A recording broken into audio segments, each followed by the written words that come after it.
मैं आपको बहुत ही जिम्मेदारी से बात कह सकता हूं कि जिससे इससे पहले 2014 से पहले जिन भी सरकारों का शासन रहा, यदि उनके सारे आंकड़े जोड़ लिए जाएं तो भी हमारे ये 10 साल उन पर दुगने भारी रहे। इतना विकास हुआ है। किसी का विजन नहीं था, चाहे जितने मर्जी विधायक यहाँ से बन गए, जितने मर्जी मंत्री बन गए, किसी का विजन नहीं था कि इस सड़क को सिंगल से डबल कराया जाए। ये हमारे बाबूजी श्री जगदीश चोपड़ा जी जब राजनीतिक सलाहकार थे, उन्होंने इसको लिया कि इसको भी डबल रोड करना है। पूरे सिरसा के कोने कोने से लोग आते थे। इतनी मोटी ये सड़क बनी थी। वो इसलिए बनी थी कि भारतीय जनता पार्टी का शासन था, माननीय मनोहर लाल जी मुख्यमंत्री थे और यहाँ से मुख्यमंत्री जी के प्रतिनिधित्व के रूप में श्री जगदीश चोपड़ा जी ने काम संभाला हुआ था। इतनी मोटी सड़क बन रही थी, क्वालिटी में कोई कंप्रोमाइज नहीं था। और जहाँ तक आप लागत की बात कर रहे हैं, लागत हमें ध्यान नहीं है क्या है। लागत वो ध्यान रखते हैं जिन्होंने कमीशन लेना होता है, जिनकी कोठियों महलों में और दफ्तरों में ठेकेदार चक्कर काटते हैं, उनको पता होता है कि यहाँ की लागत, इस काम की इतनी लागत है, क्योंकि उन्होंने कमीशन लेना होता है। मैं इस बात को बड़े प्रमाण से कह सकता हूं और पूरे सिरसा वासियों से कह सकता हूं, कभी भी आपने हमारे ना दफ्तर में ना घर पर किसी ठेकेदार को चक्कर काटते नहीं देखा होगा, क्योंकि हम किसी को खड़े ही नहीं होने देते।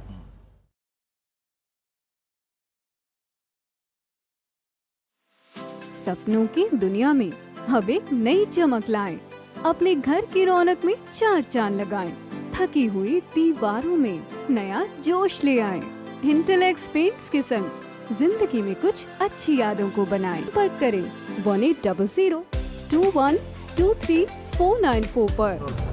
नमस्कार, मैं हूं प्रमोद और आप देखना शुरू कर चुके हैं दिसड़कनामा.com। इस वक्त हम मौजूद हैं सिरसा शहर में और जैसा कि आप सब लोग जानते हैं कि हरियाणा में विधानसभा चुनाव को लेकर के सरगर्मियां हैं वो तेज हो गई हैं। आज हम सिरसा शहर के विकास को लेकर के बातचीत करेंगे। हमारे साथ इस वक्त भारतीय जनता पार्टी के युवा नेता हैं अमन चोपड़ा। सर, पहले तो बहुत बहुत स्वागत आपका।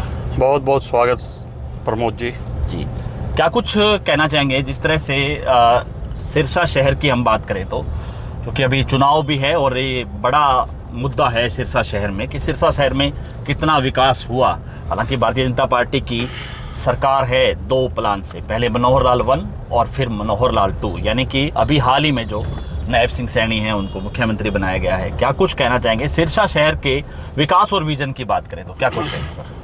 देखिए, सिरसा शहर के विकास के लिए यदि आपसे बात करें जी, तो विकास की बात तो जो आज के परिवेश में जी, जो भी लोग विधायक का चुनाव लड़ना चाह रहे हैं जी, या लड़ना चाहते हैं, जी, ये नहीं कि वो सिरसा में आज के ही लोग हैं जी, वो बहुत दशकों से सिरसा में राजनीति कर रहे हैं और आज अपना किसी ना किसी माध्यम से कोई पंफलेट बांट रहा है, कोई डायरियाँ बांट रहा है और सालों साल तक उन लोगों ने राज किया सिरसा शहर पे।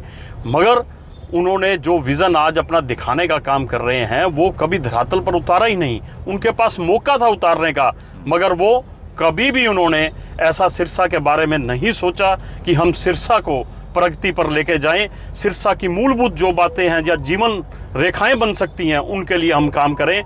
मैं आज आपको बताऊंगा 2014 से 2017 तक जब मेरे बाबूजी मुख्यमंत्री जी के सलाहकार रहे तो सिरसा को हमने क्या क्या जीवन रेखाएं दी। ये जीवन रेखा है। हम बहुत ही एक पवित्र स्थान पर खड़े हैं। धन धन सतगुरु तेरा ही आसरा, जो जीवन रेखा देने की बात करी। यहाँ पर पहले ये रोड सिंगल रोड होता था।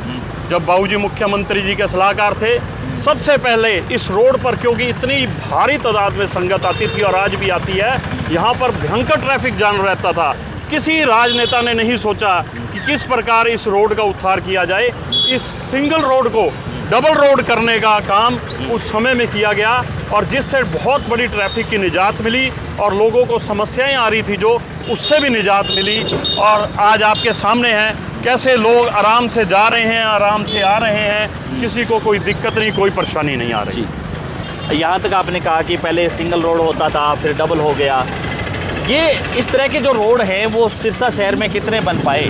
कि ऐसे में आपको लगभग दर्जनों रोड आज दिखा दूंगा जो सिरसा की जीवन रेखा के रूप में आज काम कर रही हैं और लोगों को उसकी सहूलियत मिल रही है। और किसी के भी समझ में नहीं आया आज तक ये प्लान कि इसको हमने कैसे एग्जीक्यूट।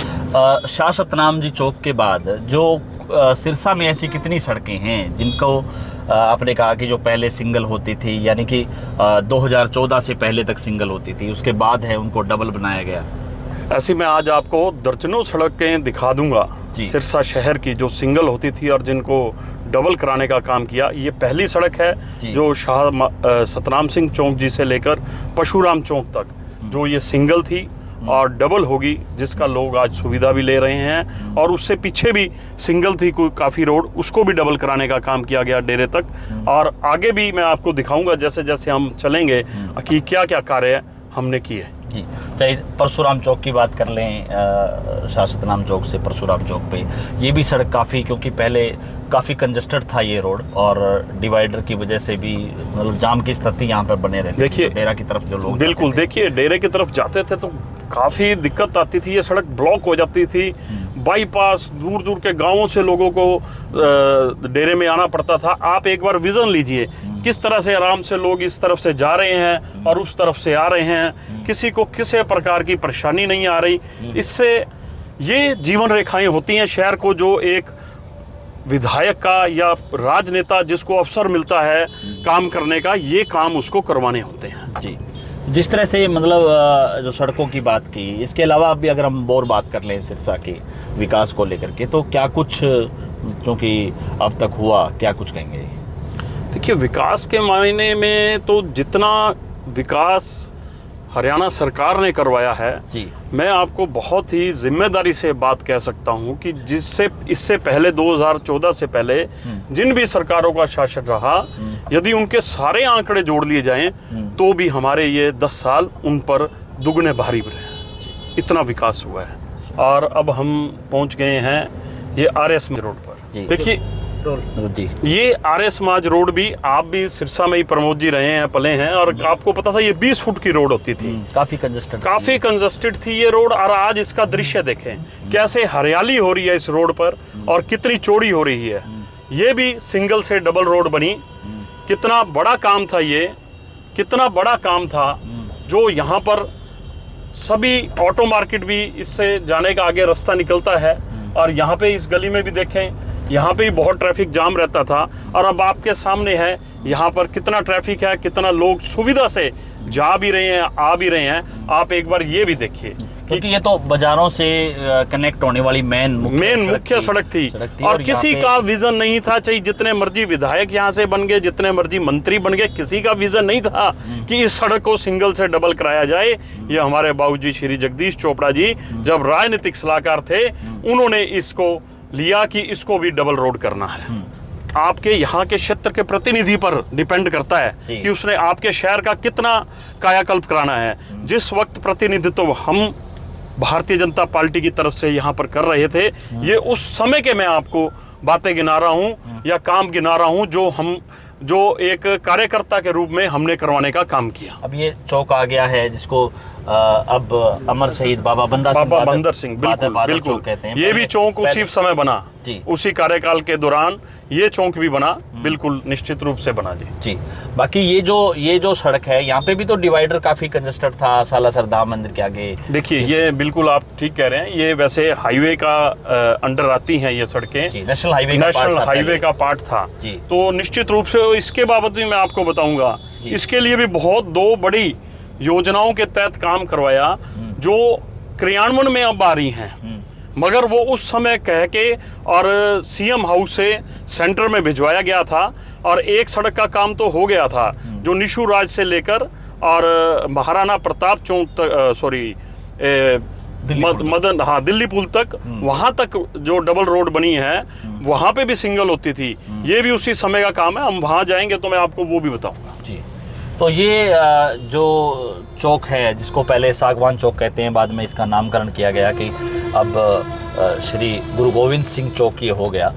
तो यहाँ पे भी जब सड़क बनी थी तो एक बड़ी मोटी लेयर थी सड़क की, यानी कि जो बड़ा पूरा उसको कह सकते हैं कि जो अच्छी क्वालिटी जिसको कहेंगे, क्योंकि लोग सड़क देखने के लिए आते थे कि भी इतनी चौड़ाई जो सड़क की है, जो क्योंकि पहले चाहे भूपेंद्र सिंह हुड्डा के टाइम में वो ऐसी सड़कें रोहतक में बनती थी कि जिनकी मोटाई, क्योंकि जब गांव का आदमी ये जो जगह है यहाँ पे आप ये देखो कि मतलब ग्रामीण अंचल की कनेक्टिविटी रहती है, चाहे एलनाबाद की बात करें, रानिया की बात करें, तो यहाँ पर जब सड़क बनती थी तो लोग ये कह रहे थे कि इतनी बड़ी चौड़ी सड़क, यानी कि पूरा जो माल है उसमें जो लगता था, कितनी की लागत है वो इस सड़क को लेकर के आई? देखिए, जब इस सड़क का यहाँ पर उद्घाटन किया गया था या शुभारंभ किया गया था, तो इस सड़क की देख के शहरवासी पूरे सिरसा के कोने कोने से लोग आते थे। इतनी मोटी ये सड़क बनी थी। वो इसलिए बनी थी कि भारतीय जनता पार्टी का शासन था, माननीय मनोहर लाल जी मुख्यमंत्री थे और यहाँ से मुख्यमंत्री जी के प्रतिनिधित्व के रूप में श्री जगदीश चोपड़ा जी ने काम संभाला हुआ था। इतनी मोटी सड़क बन रही थी, क्वालिटी में कोई कंप्रोमाइज नहीं था। और जहाँ तक आप लागत की बात कर रहे हैं, लागत हमें ध्यान नहीं है क्या है। लागत वो ध्यान रखते हैं जिन्होंने कमीशन लेना होता है, जिनकी कोठियों महलों में और दफ्तरों में ठेकेदार चक्कर काटते हैं, उनको पता होता है कि यहाँ की लागत, इस काम की इतनी लागत है, क्योंकि उन्होंने कमीशन लेना होता है। मैं इस बात को बड़े प्रमाण से कह सकता हूं और पूरे सिरसा वासियों से कह सकता हूं, कभी भी आपने हमारे ना दफ्तर में ना घर पर किसी ठेकेदार को चक्कर काटते नहीं देखा होगा, क्योंकि हम किसी को खड़े ही नहीं होने देते। ठीक है, ये सिरसा का जो फाटक है, जो मेन फाटक इसको कहते हैं, क्योंकि एक पे तो फ्लाईओवर बन चुका है और दूसरा ये अभी भी बाट जो रहा है कि यहाँ पे अंडर ब्रिज है वो बने। हालांकि इसको लेकर के काफ़ी शहर के लोगों की ये बड़ी डिमांड थी कि यहाँ पे जो है अंडर ब्रिज बने। इसमें सरकार का क्या रुख रहा? कहाँ बिल्कुल, ये भी उसी समय की मांग है जब बाबूजी मुख्यमंत्री जी के सलाहकार थे कि यहाँ पर अंडरपास करवाया जाए। पहले फ्लाईओवर का चल रहा था, मगर फ्लाईओवर के लिए ये पॉसिबिलिटी नहीं थी, क्योंकि यहाँ पे जगह बहुत कम थी, तो हमारे ये सभी दुकानदार हैं, इनको दिक्कत आती।